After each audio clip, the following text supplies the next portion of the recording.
Hello, Edutainment Studios and Access Healthcare welcome you to a discussion with Dr. Nathaniel Vinje, who is a doctor of osteopathy and works in one of our clinics in Inverness? Inverness, yep. Okay. Now, I know there's two clinics up there. Do you work both of them or just the I one? do. I have a main clinic at the 401 North Central Avenue office, but I also go over a half a day a week to our 1903 Highway 44 office as well.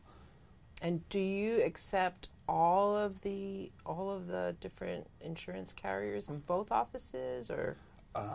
Mainly our managed care patients we keep in the 401 North Central office, and our commercial patients in the 1903 office, but I am credentialed to accept all of the managed cares and the commercial in both places, correct. So I have a question.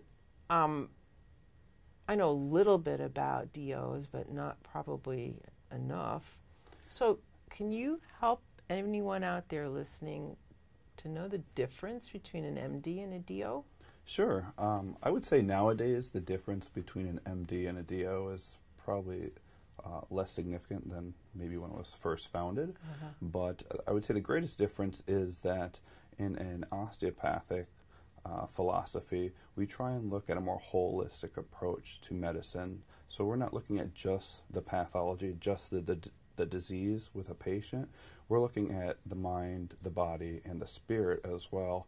So we try and educate the patient on how to stay healthy and prevent illness than just focusing on the illness when they get it. So it's more of a preventing forest fires instead of just putting them out. I would say so.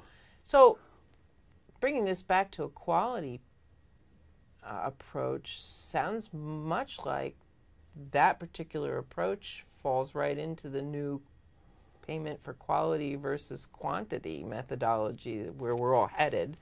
I would agree. And obviously, if you can prevent disease, then it's better than to try and catch up when you're behind. So when you're in school to become a DO, because I know MDs don't get this, I just know it, but in your schooling, were you taught patient engagement and all of these different techniques to reach out and keep patients involved in their own care? I would say that I went to Lake Erie College of Osteopathic Medicine in Bradenton. I would say that our curriculum was geared more towards trying to educate the patients and prevent them from getting ill, and also even focusing on how to engage with the patient on a personal level so that you can be understood and the patient can feel comfortable while you're there.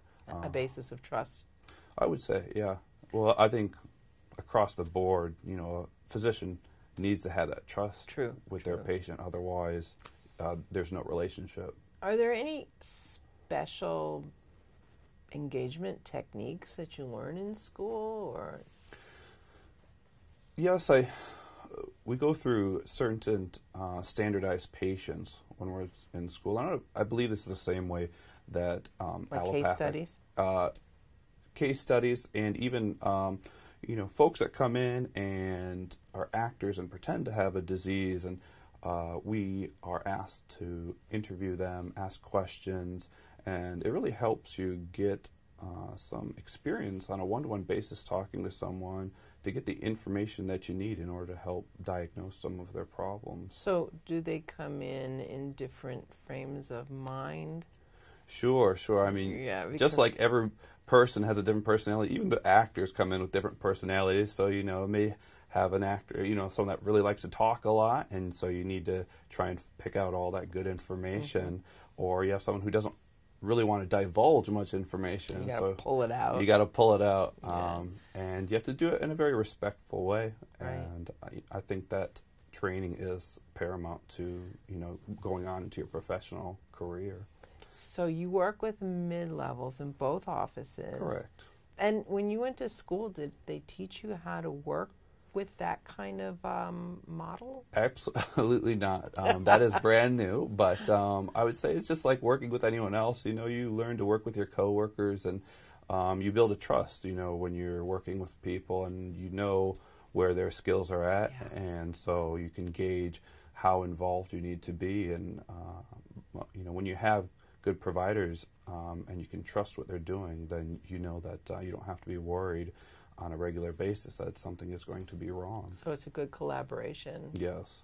All right. But on top of the preventative medicine that we learn at school, in medical school, we also learn these osteopathic manipulations. Aha. Have you heard of those? Yes. Okay. Yeah. So do you have, like a chiropractor does, do you have a table? I use the exam tables that we have. They do make specific tables, which are very similar to like massage therapist tables that you would see, which do make it a little bit easier to position patients when you're doing the maneuvers. But if you're creative, you can use just about any surface. I mean, I've done manipulations in hospital beds, on regular beds, on exam beds, on the floor. You use what you have, and obviously in the office setting, the exam table is usually the most convenient thing that we have to use. But the great thing about it is that these osteopathic manipulations give us another tool in our toolbox that we get to use outside of just medicine to help treat patients, with acute or chronic pain. So I do use these osteopathic manipulations when they're appropriate. Obviously it's not a cure-all, but it's just one more thing, one more modality that we can use to help patients out. Sure, it can help with mobility, and you control pain. You can prevent pain too with that too. I mean, oh, certainly. And if we can say, for instance, a patient with pneumonia in the hospital is not breathing very deeply because they're sitting in a hospital bed all day, and you want to try and help mobilize some of those secretions that they have, you can do different maneuvers to help relax the diaphragm, help the patient breathe deeper, use techniques to break up some of that mucus inside their lungs so they can cough it out. And even though this won't cure the pneumonia, it will certainly help the resolution. It'll help move things along. Yeah. So you just said something that it was interesting too. Do you actually see your patients in the hospital also? I used to see patients in the hospital, and right now I focus on the clinic only. I find that it is much better for the patients to treat them before they get in the hospital. To keep them out of the hospital. Exactly. Well, it's certainly safer for them. Before, trying to play catch up when they get in the hospital. I mean, I do see folks in the hospital if needed, but on the regular I usually stay in the clinic. And I feel that I do the most for those patients probably outside the hospital than inside the hospital. Yeah, it would be nice if we could someday say, well, my patients, I don't have very many that go. Exactly. That's always my goal. If I get the admissions list for my patients to the hospital, I always look at it and say, all right, how can I cut this list down to keep these patients healthy? Yeah. Yeah.